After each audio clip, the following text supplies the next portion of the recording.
উপকূলীয় অঞ্চলের মানুষের জীবন ও জীবিকা নিরাপদ করার জন্য প্রয়োজন উপকূলীয়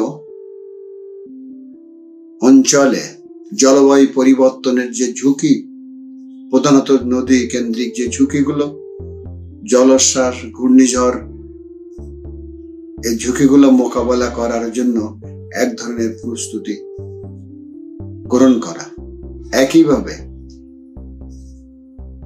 জলবায়ু পরিবর্তনের কারণে এলাকার মাটিতে লবণের মাত্রা, পানিতে স্বাদু পানির আধার কমে যাওয়া এবং কৃষি প্রাণ বৈচিত্র্যের সংকট সৃষ্টি হওয়া, এই সকল বিষয়গুলোকে বিবেচনা করে এগুলোকে পুনরুদ্ধার অথবা সহনশীল পর্যায়ে নিয়ে আসা যায় কিনা সেই বিষয়টি বিবেচনা করা খুব দরকার। এলাকার একটি ইকোলজিক্যাল ব্যবস্থাপনা আছে যেটি আহ্বান কাল ধরে চলে আসছে। নদীর উজানের পানি আর জোয়ারের পানির, সাগরের জোয়ারের পানি আর উজানের পানির সংমিশ্রণে এই পলি অবক্ষাপনের মাধ্যমে দীর্ঘদিন ধরে এই অঞ্চল গড়ে উঠেছে। এটা বদ্বীপীয় অঞ্চল এবং এটার গড়ে ওঠার ইতিহাসটা ওরকম দীর্ঘ সময় ধরে। প্রথমে মাটি থেকে পলি পড়েছে, পলি আস্তে আস্তে স্তরের পর স্তর যেভাবে ভূমি গঠন করেছে এবং সেই ভূমিতে একসময় বৃক্ষের জন্ম হয়েছে। আস্তে আস্তে সেই বৃক্ষটি বনায়ন গড়ে তুলেছে। এই বনায়নের মধ্যে প্রাণী সম্পদ, প্রথমে মৎস্য, তারপরে অন্যান্য প্রাণীকুলের আগমন ঘটছে। এইভাবে মিলিতভাবে এই এলাকার একটি জীব বৈচিত্র্য বা একটি ব্যবস্থাপনা গড়ে ওঠে। এই অবস্থাকে মাথায় রেখে এলাকার সকল উন্নয়ন পরিকল্পনা গ্রহণ করা জরুরি ছিল। কিন্তু এই এলাকার মনুষ্য বসতির পরে, বিশেষ করে ঔপনিবেশিক ব্রিটিশ শাসন আসার পরে এই এলাকার সেই পরিবেশ, সেই প্রতিবেশ ব্যবস্থাপনাটা কখনো বিবেচনায় করা হয়নি। সর্বসময় এলাকা থেকে কি পরিমাণ রেভিনিউ অর্থাৎ গভর্নমেন্টের রাজস্ব আয় করা যাবে সেই পদ্ধতিতে বেশি এগোনো হয়েছে। ফলে সুন্দরবন, সাগর এবং উপরের ভূমি কেন্দ্রিক যে একটি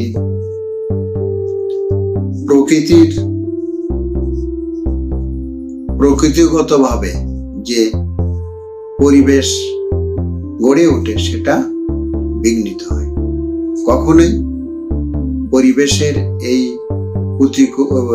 প্রতিবেশ ব্যবস্থাপনাকে বিবেচনা করা হয়নি। ফলে মুনাফা অর্থাৎ রাজস্ব রাষ্ট্রীয় কোষাগারে অর্থ সংগ্রহের জন্য যে পরিকল্পনাগুলো করা হয় তা পুরোপুরি নদী কেন্দ্রিক, পরিবেশ বান্ধব এবং এলাকার সবুজ বেষ্টনের যে পরিমণ্ডলটা ছিল সেটি মারাত্মকভাবে ক্ষতি হয়। ব্রিটিশ চলে যাওয়ার পরে পাকিস্তান এবং ভারত ডিভাইডেড হলে এই এলাকাটি যেহেতু পাকিস্তানের অন্তর্গত হয় এবং সাতক্ষীরা রেঞ্জের সুন্দরবন হয়ে এলাকার সাথে যুক্ত হয়।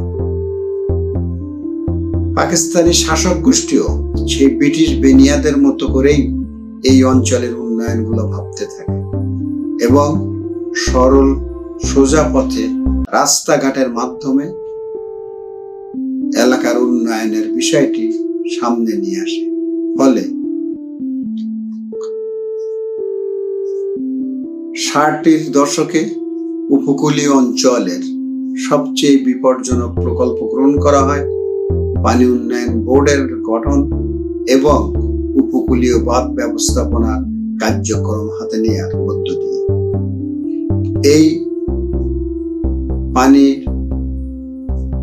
উন্নয়ন বোর্ডের মাধ্যমে যে কার্যক্রমগুলো করা হয় তা নদীর স্বাভাবিক প্রবাহকে সব জায়গায় বিঘ্নিত করে এবং পোল্ডার ব্যবস্থার মাধ্যমে এই অঞ্চলকে একেবারে পুকুরের মতো করে চারিধারে বাউন্ডারি দিয়ে একটা অঞ্চলকে ঘিরে তোলা হয়।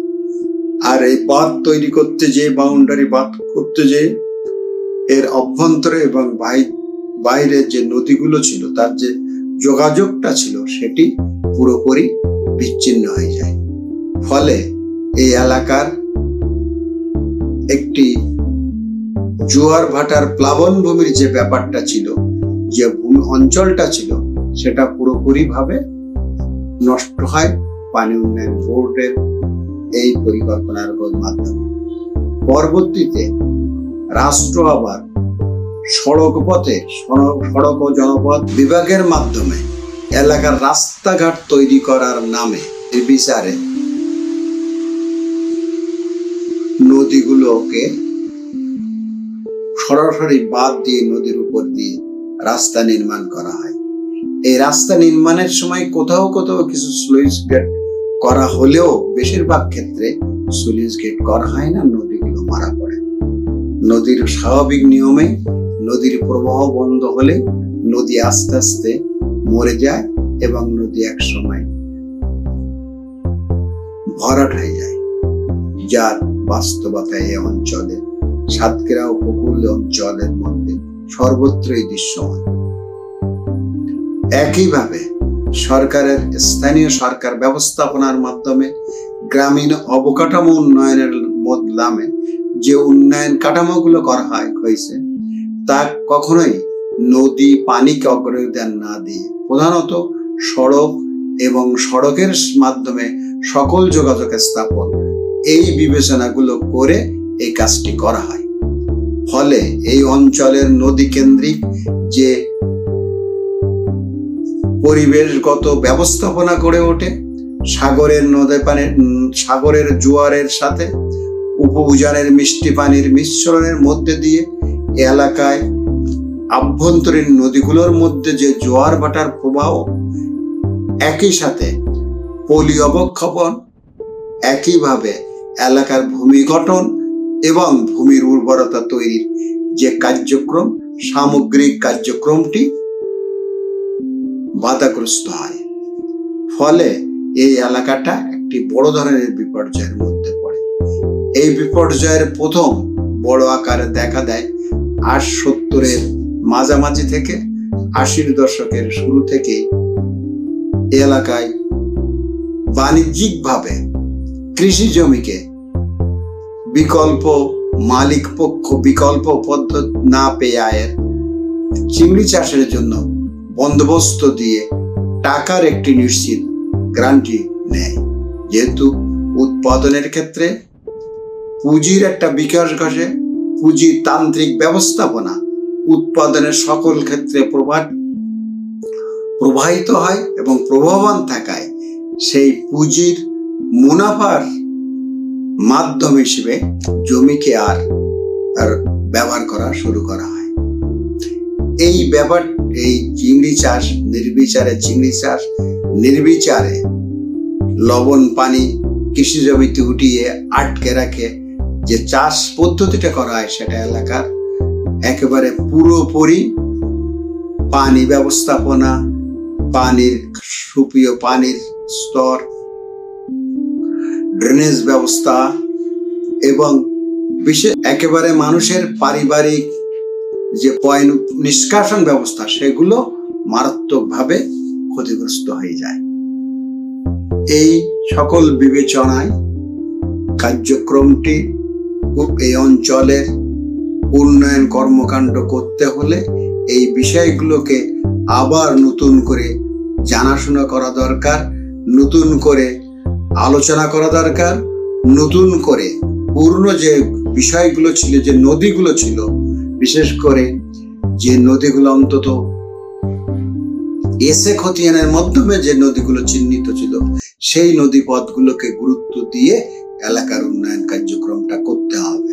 তাহলেই এই প্রবাহ আন্ত নদীর যে সংযোগ সেটি তৈরি হবে এবং এই অঞ্চলের জলবদ্ধতা সহ যে ধরনের সংকট, প্রধান সংকট, পানির সংকট, লবণের মাত্রা বেড়ে যাওয়া, মরুকরণ হওয়ার প্রক্রিয়া এবং এলাকার জীব বৈচিত্র্য, মাছ সহ অন্যান্য প্রাণীর অস্তিত্ব হুমকির মুখে পড়ার এই বিষয়গুলো তখন স্বাভাবিকভাবে একটি অবস্থায় আসতে পারে।